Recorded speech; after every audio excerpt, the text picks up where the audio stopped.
Dead body hijinks. Thanks to Dashlane for sponsoring this video. Thank you, Dashlane. Thank you very much. Dead body hijinks, part Hey 1. kids, whether you're a I precocious did see that there was a part 2, and that's young what led me lad here. down by the swimming hole or a grizzled crime scene investigator, everybody's got some interest in dead bodies. Yes, from Weekend at Bernie's to Weekend at Bernie's 2 to Weekend at Bernie's 3 Revelations. There's no way there's a Weekend at Bernie's 3. There's no way. Stories about wayward I've only ever seen the first one. The first one was really funny. I get the feeling the second one probably wasn't. corpses have certainly carved their niche in today's media. So, I thought I'd spin a few yarns about some real-life people who were kept out far past their expiration date. Our first tale follows one Elmer McCurdy. He was an outlaw during the twilight days of the Wild West. Thanks to his former life as a miner, McCurdy acted as the demolitions expert to his little posse, using nitroglycerin basically any time he had the faintest excuse to do so. Except, he was kind of a moron, so it didn't usually go quite as planned. Gotta say, after peanut butter and chocolate, my favorite combination of two things is probably gross incompetence and high explosives. Example, in March of 1911, McCurdy's band of rabble-rousers found out that $4,000 were in a safe in an approaching train. They How much would that be today from 19? managed to stop the that'd entire be like locomotive. $1 bajillion. Do that, break in, hold everyone on board hostage, and locate the safe. McCurdy steps up to plate, right? Gotta blast the thing open. Oh, he's gonna I guess blast the open the excitement kinda safe? got to him because he ended up using like way too much Oh, nitroglycerin, God, like inordinate amounts. Ended up completely destroying the safe and its contents. And what few silver coins they made out with were literally melted to the frame of the safe and had to be peeled off. Anyway, he died in a shootout with police later that year, and the undertaker at the funeral home he was sent to couldn't find any next of kin on account of McCurdy being a rambling low-life varmint, so he just embalmed the hell out of him and said, "Hey boys and girls, want to see a dead criminal? Only one shiny nickel." And since LiveLeak wasn't around at Yeah, I mean, people have always had morbid curiosity. Yeah, there that's weren't just many how it places goes. a kid could go to stare at a corpse for a while if he or she so desired. So it actually became a pretty So you know about like the operating theaters? Like they're called operating theaters for a reason, right? Because it would literally be crowds of people vying to watch it. A lot of them like doctors and shit, or popular whatever. attraction. Visitors would pay their was dues by fascinating. physically slipping the coin into the man's mouth, and the creepy-ass undertaker would come fish him out later, probably with bare really? hands, all slowly and sensual-like. A few years passed when a couple of guys showed up claiming to be McCurdy's brothers, with a note from the local sheriff to back it up. They told the undertaker they had permission to go bury McCurdy, so he reluctantly relinquished the body to the men. Except, these guys weren't his brothers. They were just a couple of crusty freaking carnies. They shipped the body off to Kansas to become an attraction in a traveling show. From here, McCurdy traded hands a few more times. At one point, he was exploited for this one guy's film about narcotics. It was like, yeah, this pill-popping degenerate got shot while trying to rob a pharmacy for more dope the other day. The body was When was this? super old by then, so people are like, wait, Yeah, why is super he all old? desiccated and flaky and gross? He just goes, yep, that's what happens when you do drugs, kids. Your fucking skin falls off. Stay above the influence. At some point in his journey, he ended up getting coated in wax and paint to look a little less rotty, before ending up in a warehouse in 1949. Here's the thing, he was in there along 1949. This is 40 years later.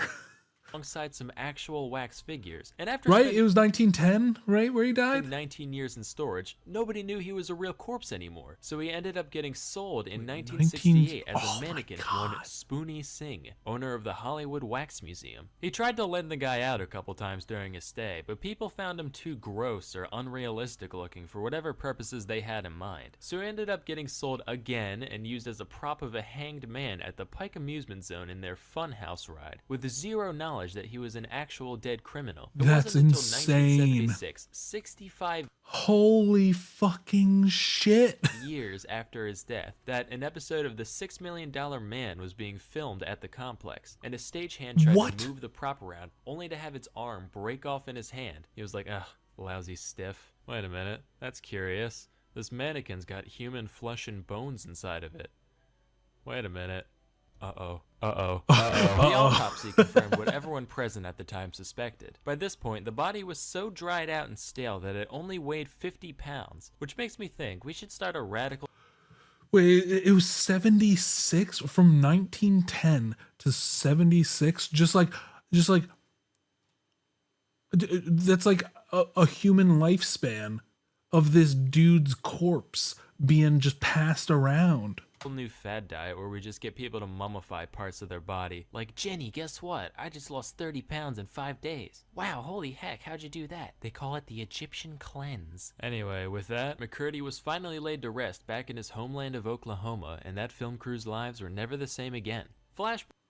That's crazy. He was alive at the tail end of the Wild West, and his corpse was discovered at a filming of The $1 Million Man. Back to late 18th century, or whatever there it lived a was. physician by the name of Luigi Galvani. This guy was a $6 big deal. million He's the man. dude who discovered that, hey, animals got electricity in them. And his legacy still survives today in words like galvanize. One of his most famous experiments was the one where he used static electricity to make frog legs twitch on command. Around these parts, we call that the French salute. Ha ha.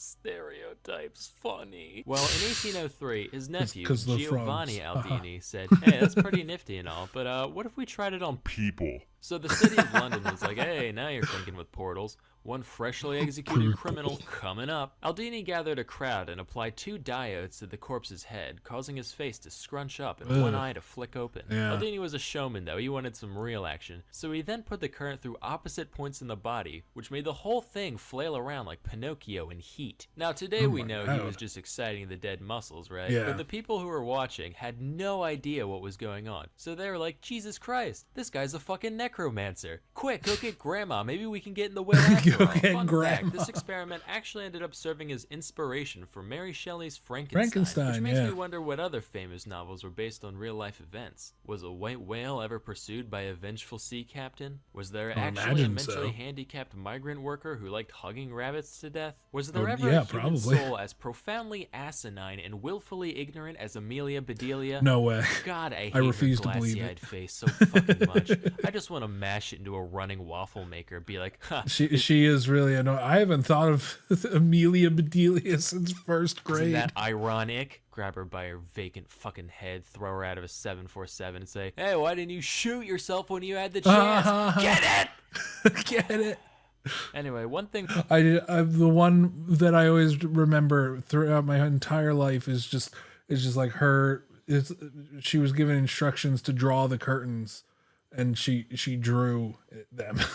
We learned today is the importance of reputability. If you don't and know, just as you wouldn't want... If you don't know, the whole gimmick is just like you tell her to do things, or like she hears things or whatever, and she interprets them in the wrong way. Some dirty carnies jacking your stiff phrasing. You certainly wouldn't want the same fate to befall your valuable online information. That's why you need to try Dashlane. Dashlane's been all over the place recently, and with good reason. .com/salmonella to try Dashlane Premium free for 30 days. Also, the first 200 people who use the promo code Salmonella will get 10% off their Dashlane Premium. I'm sure that that's already this video done. Ended up being probably way too long, so stay tuned for part 2 in a week or two. Anyway, that's all for today. Till next time. I'm not going to watch it next, but we are going to Thank watch you it eventually.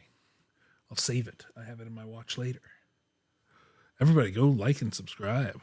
Good old Salmonella.